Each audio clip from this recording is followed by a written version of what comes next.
Shantem Pushtivadanam Urvarukamiva Bandanam Mrityurmukshiyamamritat.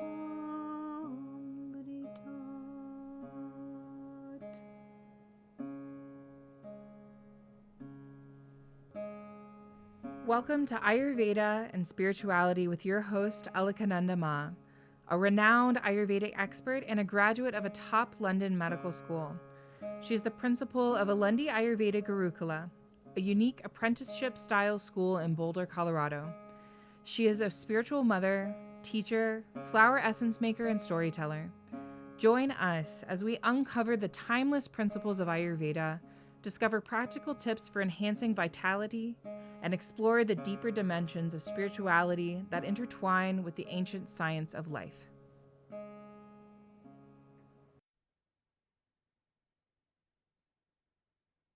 So, welcome everyone. Welcome to Satsang. Satsang is a meeting of hearts, a gathering of friends to inquire into the truth. And today we are talking about the absolutely wonderful topic of Katha Upanishad.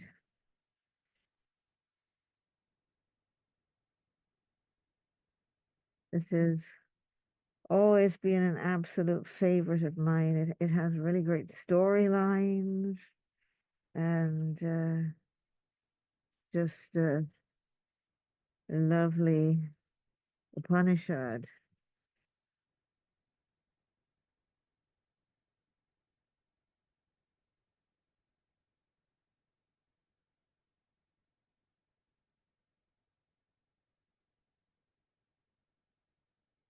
So it starts, Om Sahana Bhavatu Sahanau Bhunaktu Saha Viryam Karavavahai Tejasvinavaditamastu Ma'a Vadvishavahai. Om Shanti Shanti Shanti Harihi Om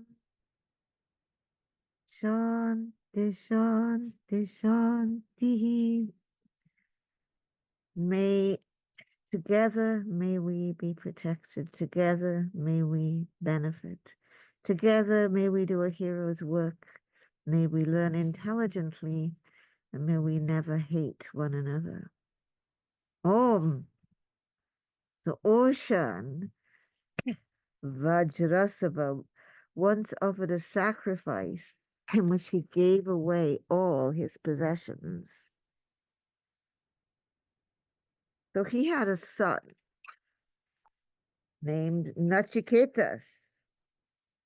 So Nachiketas is just a boy, but when the gifts of cattle were being led away, faith entered him, and he thought, they have drunk their milk, eaten their grass, have given their milk, senseless ones, joyless are these worlds called to which he goes, who gives these. So he's doing this like, I'm giving away all this stuff, but he's giving away the barren cows that won't give any more milk. This is actually where Sadananda and I got the phrase that we say, giving a lame cow to the ashram, which is all the number of times that people like proudly give us something that has outlived its useful life. And then the worst was a truck that was about to break down. And then it cost us more to have it taken away than we got for junking it. But that's the gift of the lame cow or the barren cow. So he says to his father, Daddy, who are you going to give me to? Who are you going to give me to? Who are you going to give me to? Daddy gets very annoyed and he says, I give you to death. Sort of like, go to hell. First of many I go, in the midst of many I go. What work has Yama to do that he will be doing with me? Yama is the god of death. First of many I go, in the midst of many I go. What work has Yama to do that he will be doing with me? Looking towards those before me, looking back at those who come after, like the crops, immortal ripens, and like the crops, springs up again.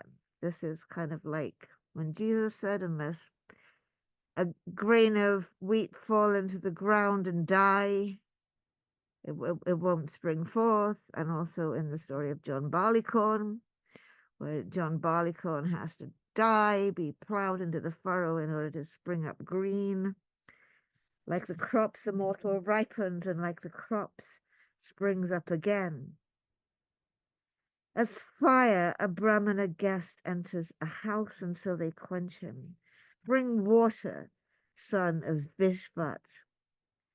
From that man of little wit, in whose house he stays unfed, a Brahmana takes hope and expectation, friendship, happiness, action and merit, sons and cattle, everything. So death says, oh my goodness, I've had this kid, this Brahman boy in my house, and I haven't paid him any attention. Brahma, since you, a guest to be honored, have stayed 3 nights in my house unfed. Remember that the quote was from that man of little wit, in whose house he stays unfed, a Brahman takes hope and expectation, friendship, happiness, action, merit, sons and cattle, everything. If you have a guest come to your house, you've got to feed them, you've got to take care of them. Since you, a guest to be honored, says Death, have stayed 3 nights in my house unfed, homage to you, Brahma. May it be well with me. Choose 3 boons. Okay, so Yama is now, having realized he's had this boy in his house for 3 days and hasn't given him anything to eat, and that this boy could take everything from him, decides to give him 3 boons. So the first boon, the little boy says, is basically, may my daddy not be angry with me anymore. May Gautama, his mind at peace, well disposed, his anger towards me gone, O death, greet me, content. When I am released by you, I choose this as the first of the 3 boons. Adulaka Aruni, released by me, shall be content as before. He shall sleep well at night, his anger gone, once he has seen you set free from the mouth of death. So he gets that first boon. Daddy's going to be happy when I come back, and Daddy's not going to be angry anymore at me for my impertinence to him. he was needling Daddy for giving away those barren cows. And Death says, in the heavenly world there is no fear. You are not there, nor does one fear old age. Having crossed over both hunger and thirst, one rejoices in that heavenly world beyond sorrow. So Nachiketas asks for his second boon. Maybe it was Nachiketas that said that.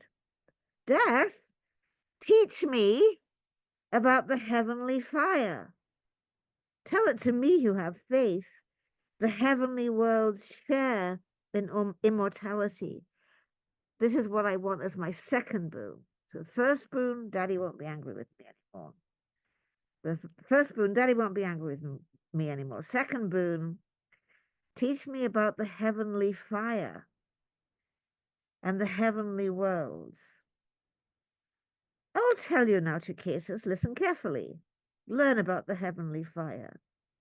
Know of this which is kept in a secret place, how to win an endless world and remain there. when we think about the importance of fire in the Vedic world, we just have to bear in mind that there weren't any boxes of matches. There certainly weren't any light switches or heat you could turn on at a touch of a button. You were in the dark and you were in the cold, and you were in the dark all night without fire, and there was no match. So the Vedic people carried fire with them in a box. Wherever they went, they carried the fire with them, and the first thing they did when they came to a new place was to set up a hearth and install the fire. We've kind of take fire for granted now. He taught him of fire and the beginning of the world, what bricks to use and how many and how to build it. And Nachiketas repeats back everything he's been told. And Death is pretty happy about this. This is exactly how it happened here. Back in the 90s, so pretty early in the 90s, Sri Anandima decided to do Gayatri Yagna for world peace. And the Anandima group here, including us, decided we should do our own one alongside hers. So we phoned Dr. Ladd and he told us brick by brick, exactly what it says here, brick by brick, how to build it. So we did it according to Dr. Ladd's instructions. So the great-hearted, the Mahatma one, please, says, well, I'm so happy with how you're taking all this in. I'm going to give you another favor. The fire will be known by your name. Grasp this chain with many forms. The one of three Nachiketa fires, who has attained union with the three, who does the three works, crosses over birth and death, knowing the good, worthy of offerings, who knows all that is born from Brahman, building the fires, he reaches surpassing peace. This one of the three Nachiketa fires, knowing this threesome, who knowing this builds up the Nachiketa, thrusting death's snares from before him, going beyond sorrow, rejoices in a heavenly world. Nachiketas, you chose heavenly fire as your second boon. People will speak of this fire as yours. Okay, what's your third boon? What is he going to pick for his third boon? He got a very big second boon with the fire that leads to heaven. Nachiketas says, there is doubt concerning a man who's departed. Some say he is. Others say he is not. Taught by you, I want to know this. This is the third boon I want. Whoa. He wants to find out from death the meaning of death. Death is like, uh-oh. Look, even the gods couldn't understand this. This is a subtle dharma. It's not easy to understand. Nachiketas, choose a different boon. Don't insist. Release me from this. He's still that naughty kid that was impertinent to dad. And now he's pushing Yama. So this was doubted here too by the gods? Since you, Death, tell me it's not easily understood, and no one else can be found who can teach this as you can, there's no boon to equal this. This is, choose anything, choose 100 years, sons and grandsons, cattle, elephants, gold, horses, choose a great estate of land, live as many autumns as you will. If you think fit, choose another boon equal to this, wealth and long life too. Nachiketas. enter a great realm of desires. I will make you the enjoyer of your desires. Pick anything but this. You can have everything you want, except the ultimate meaning of life. Whatever desires are hard to obtain in the mortal world, ask them all at your will. Beautiful women, chariots, musical instruments, things no one could get. Enjoy yourself with them. I give them to you, Nachiketas. Do not ask me about dying. Is the little boy going to get put off? He could have all the stuff, all the stuff you ever want. And he says, this stuff is all ephemeral. You're the ender of everything. They're all this stuff is just going to wear out my faculties. I can like waste my time with all these like beautiful women and all this stuff, and it's just going to tire me out. Life is short. The chariots are yours, the dance and song yours still. A human being cannot be satisfied by wealth. What would the world be like if we knew this? Elon Musk is on course to be a trillionaire by, I think it was 2027. Will that make the man happy? A human being cannot be satisfied by wealth. Shall we get wealth when we have seen you, O death? We're only going to live as long as you decree. This boon is the only one to choose. Once he has encountered the agelessness of the immortals, how could the aging mortal dwelling on earth below, understanding this, contemplating their beauty, pleasures, and delights, find pleasure in a very long life? Tell us, death, what people are doubtful of, what nobody understands in the great matter of passing away. I, now Chicatus, choose no other boon but this one that is so deeply hidden. So he's insisting on the boon. What lies over the graveyard? Wasn't that the song you wrote when you were a little boy? What lies over the graveyard? What lies beyond the grave? This is Nachicatus's boon. So there was a little naughty little Nachicatus boy too one day. So Death says, okay, he got it. The good is one thing, the pleasant another. Both bind us to different ends. Of the two, choose the good. The one who chooses the pleasant will fail of his end. When we have examined the good and the pleasant human course, the wise one discriminates between the two. The wise one chooses the good over the pleasant, and the foolish one chooses the pleasant for the sake of getting and enjoying.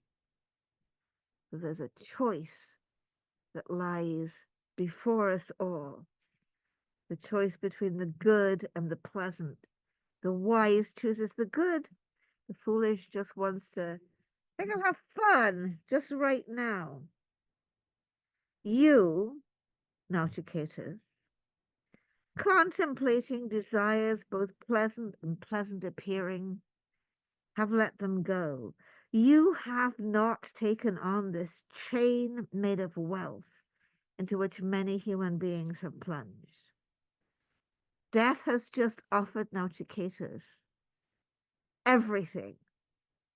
Horses, endless amounts of land, wealth, trophy wives, super yachts, private jets, the whole thing. Nachicatus says, what's the good of all that stuff when I'm going to die? It's absolutely useless. I don't need that stuff. I'm still going to die. He has not taken on the chain made of wealth into which many human beings have plunged. These two are far apart and disparate. Ignorance and what we call wisdom, jnana.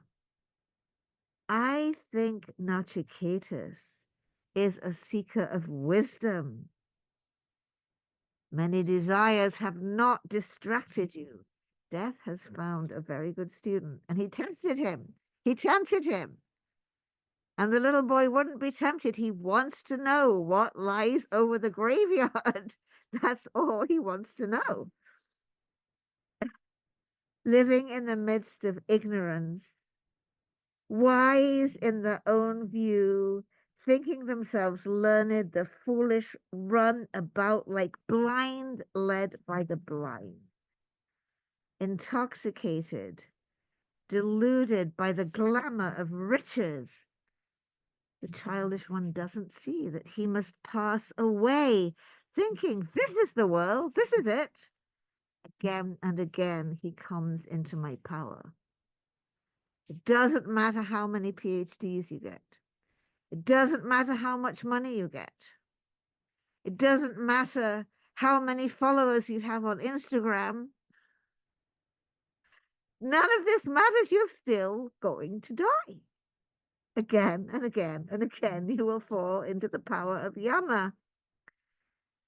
What many will not get the chance ever to even to hear of. What many, when they hear it, can't get. Wonderful is the speaker of it, skilled the winner of it, wonderful the knower of it, taught by one who is skilled. Through the teaching of an inferior man, it cannot easily be known. That was kind of not, I mean, I know those teachers that I talked about in clinic the other day, and I said, the thing is, they're spiritual teachers, but they're not realized beings. You can certainly get something from sitting with them because we're thinking about spiritual topics. But in the end, you have to come into contact with the Sadguru in one way or another. Through the teaching of an inferior man, it cannot easily be known, though it be thought about in many ways. We can all sit and have so many discussions and think about the truth, but it's hard to get it.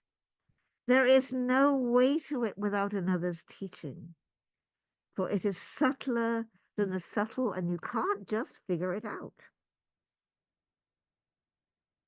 We have to come into the presence, and we're lucky, as I was saying in clinic the other day, or even yesterday itself,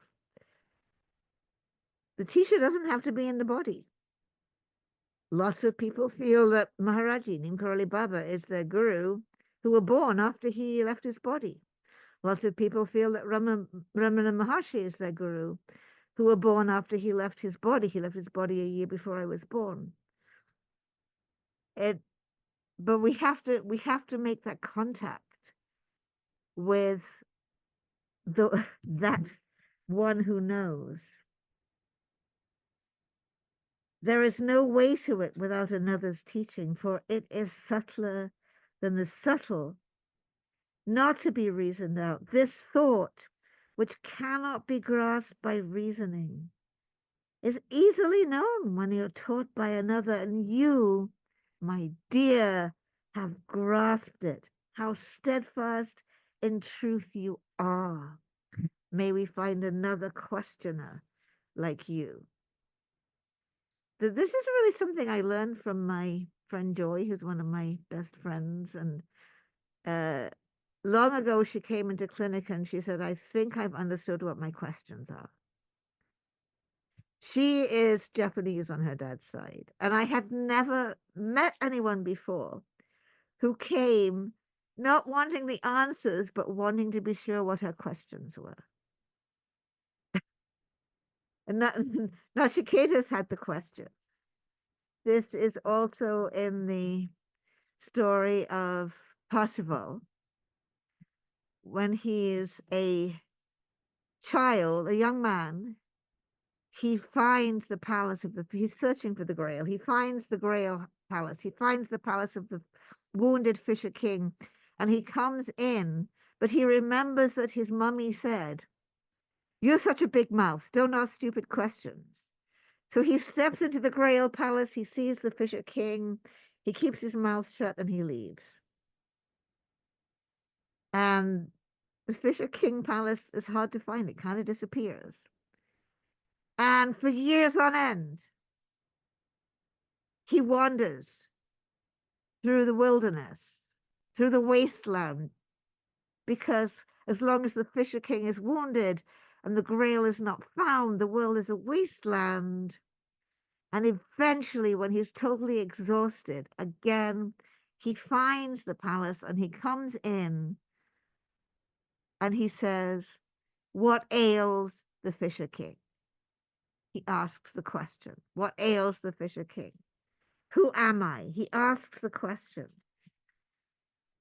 Nachiketa says, "I know that what is called treasure is impermanent, that what is constant cannot be got through inconstant means. So I have built the Nachiketa fire. Through impermanent objects, I have won the permanent." And Yama says, "Fulfillment of desire, a firm foundation in the world, infinity of power, the further shore of fearlessness, greatness of praise, a wide-ranging foundation." Now, Chiketas, you have seen and being wise, have steadfastly let go by the study of the yoga of the self, Atma.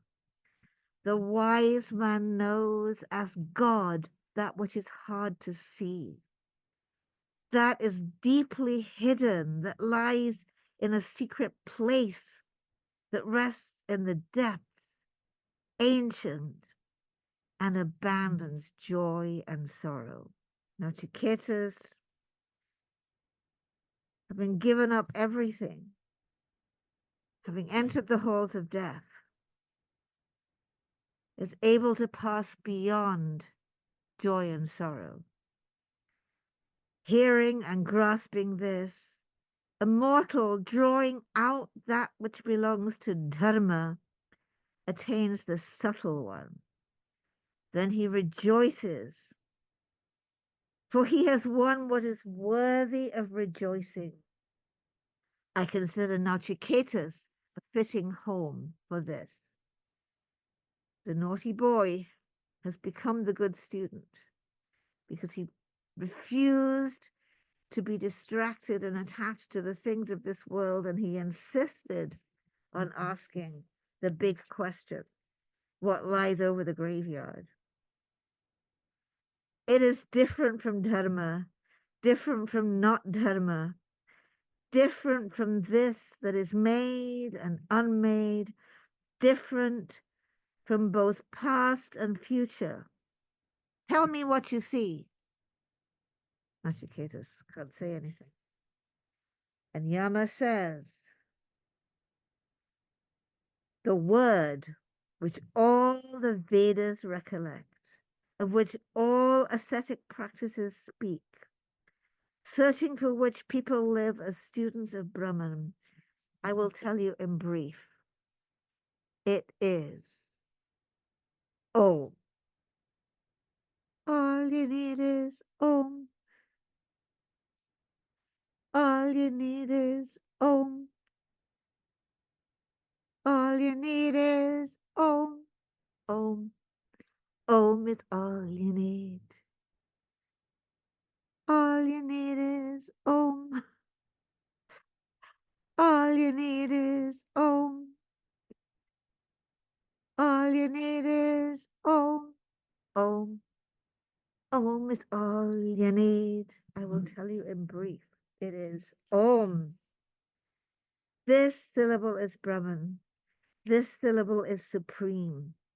Knowing this syllable, you have whatever you wish for.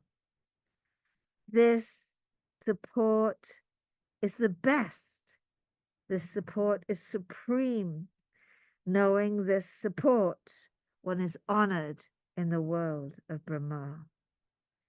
The wise one isn't born, nor does it die. It is not from anywhere, nor was it anyone. Unborn, everlasting, eternal, primeval, it is not slain when the body is slain. If the slayer thinks it slays, if the one who is slain thinks it is slain, neither of them understands. It does not slay, nor is it slain. That which cannot die and cannot be killed. This is the teaching from death. Coming from death itself, there is no birth, there is no death. The real, unborn, everlasting, eternal, primeval, this is that which doesn't die when the body dies. You may think you kill someone, you may think you're killed. You don't understand. Your true nature cannot kill or be killed.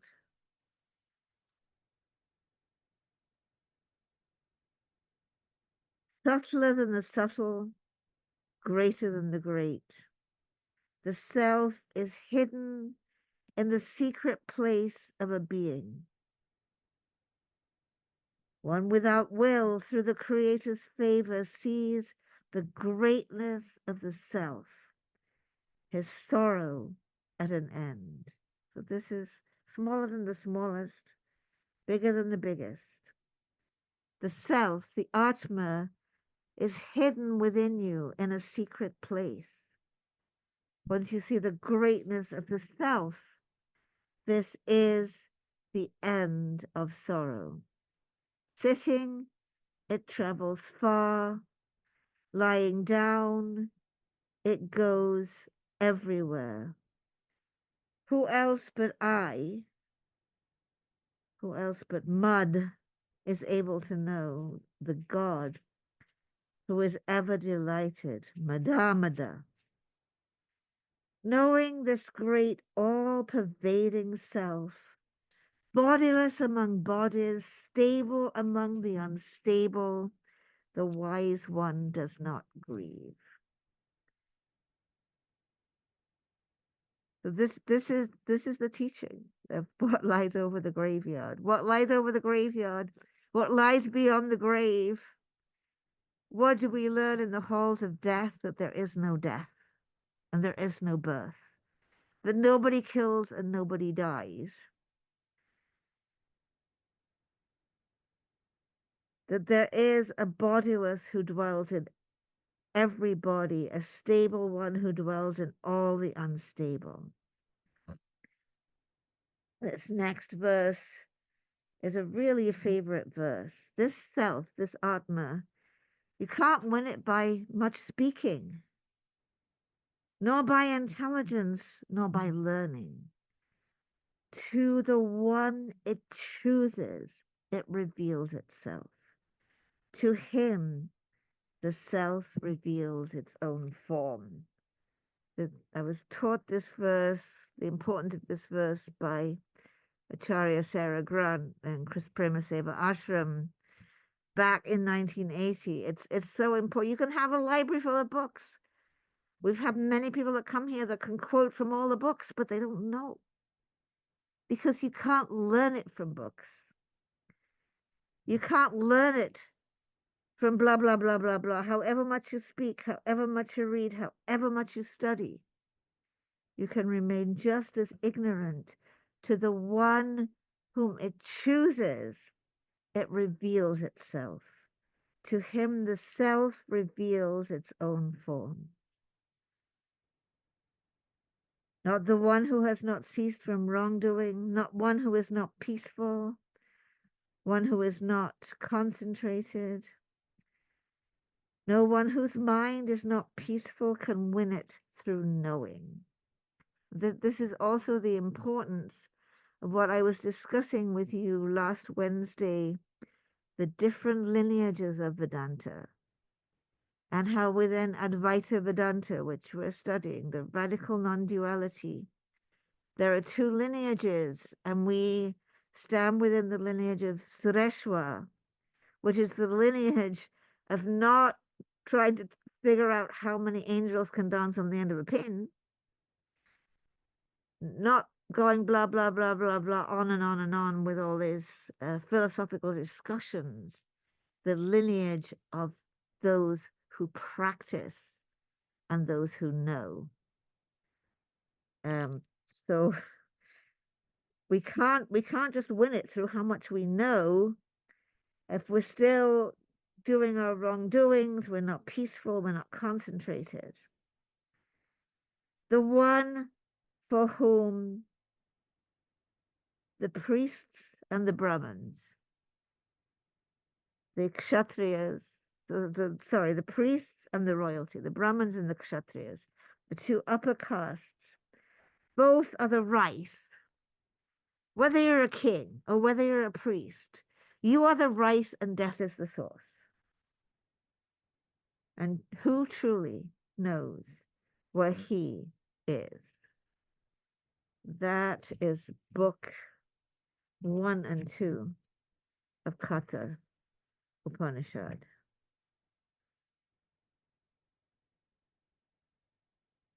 Are there questions or thoughts?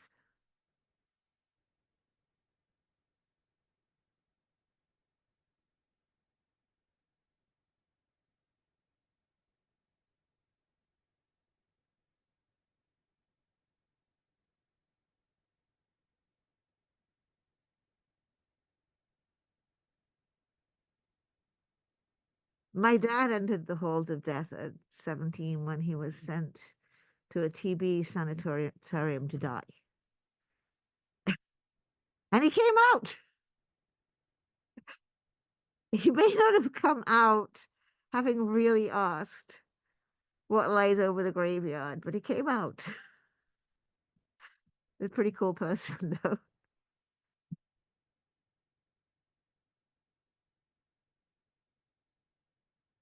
It's the journey of encountering death. Did you have anything you wanted to say, Satananda?